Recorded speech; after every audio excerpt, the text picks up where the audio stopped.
Hello everyone, thanks for joining me for today's video. My name is David and I want to talk about arrested development due to trauma, specifically emotional development.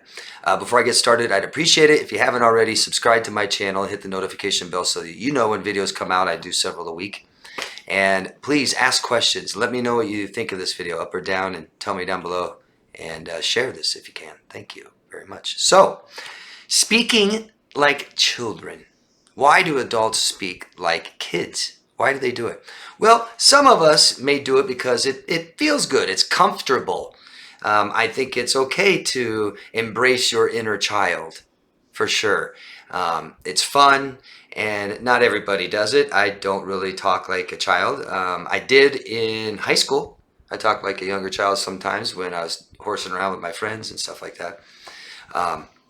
But I'm not talking about embracing your inner child. I'm talking about adults that speak like children, and it's possibly mental illness. And what I'm really talking about is how it affects people with borderline personality disorder and histrionic personality disorder. That's where I see this speaking like children most in all the 10 personality disorders. And so I want to talk about those two specifically, how it pertains to them. So arrested development disorder is actually a disorder. And I'm not going to talk about the disorder, but just to clarify, some symptoms of arrested development disorder are dyslexia, very common, ADHD, addictions, drugs and alcohol, and illegible handwriting. So there's something about the writing, and they may write words that just don't make any sense, even more so than dyslexia. And there's also seems to be a confusion with left and right, maybe up and down. It's called mirror vision. And there's also confusion in human concepts. But today I'm only going to talk about the theory of arrested development. And like I said, how it affects people with BPD and HPD. So the abnormalcy of abuse and neglect in childhood can cause onset of arrested mental or emotional development. Okay, the stoppage of development, stopping development short, premature to adulthood. And this can be caused by trauma. Very common, borderlines and people with histrionic personality disorder were raised in a very abnormal childhood, lots of neglect, and very typical of trauma. Not always. No, there's a lot of misconceptions of these two disorders, but very common, there's trauma and almost always some sort of neglect. When trauma seems to be enough, bad enough, it can halt and stop development of a child in the mental and emotional health area. And I think it's a safety measure. When you talk about children who have been molested, severe trauma, they dissociate when they're molested, and they may keep dissociating as they grow older. But the initial trauma can literally stop their emotional development prematurely and don't finish developing into adults. And this is, I think, why a lot of people ask me, or get confused with someone they know that may have borderline. They're not sure, and they think they may be narcissists because they may not have a lot of empathy. And not developing into a full functioning adult emotionally means you may not have a lot of empathy. Empathy is something that we can develop late in childhood. I've used this example before. Any of you think of, or can you think of someone who is not nice, a bully in high school, mean, no empathy, right? But you may see them later in life, in your 20s or something, they seem like being nice people, and they probably are. And they may have finished developing empathy, so they may have needed that 18, 19 years to develop empathy.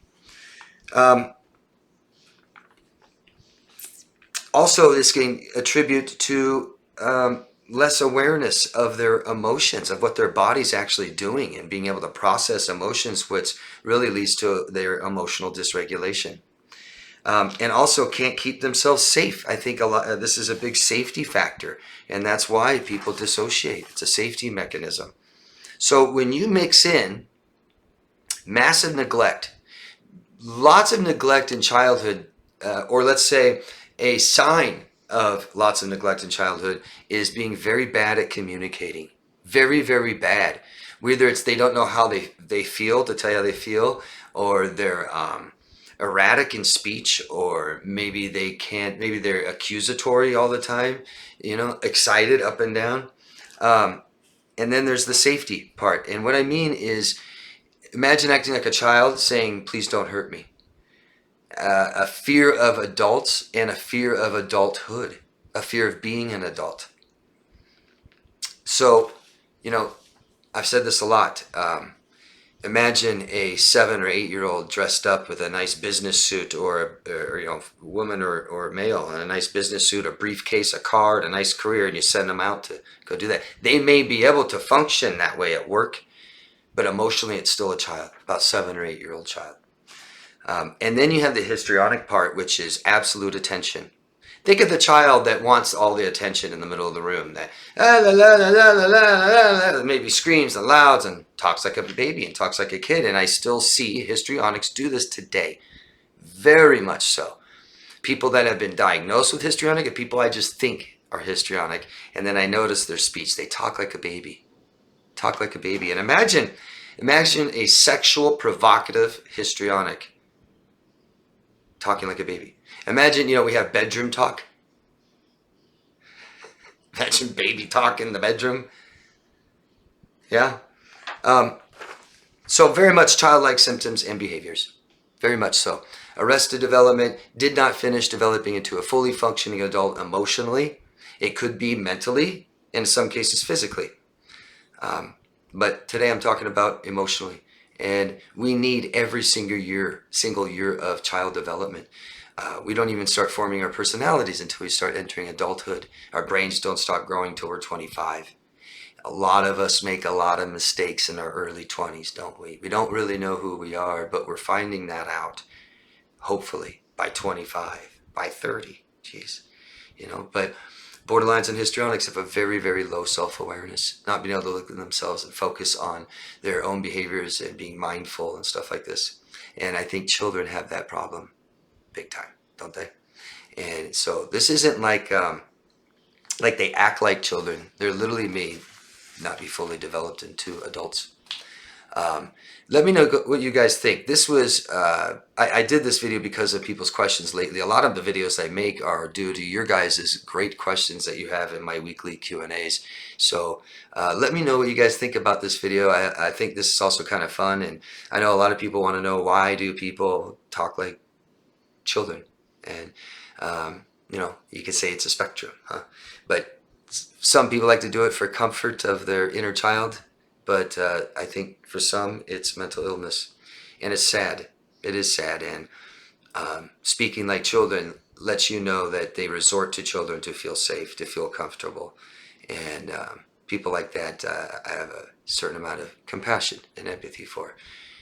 And if you guys are able to do that, because I know a lot of you are here because you've been emotionally abused, and it may be by someone who talks like a child, maybe by somebody who's borderline or histrionic, try to find a little compassion for them. It helps in your healing. So let me know what you guys think by voting up or down. Ask questions down below. Tell me why you think the way you do. And if you like this video, share it with somebody else. Subscribe and hit the notification bell so you know when my next video comes out. And always, guys, love yourself first. Thanks.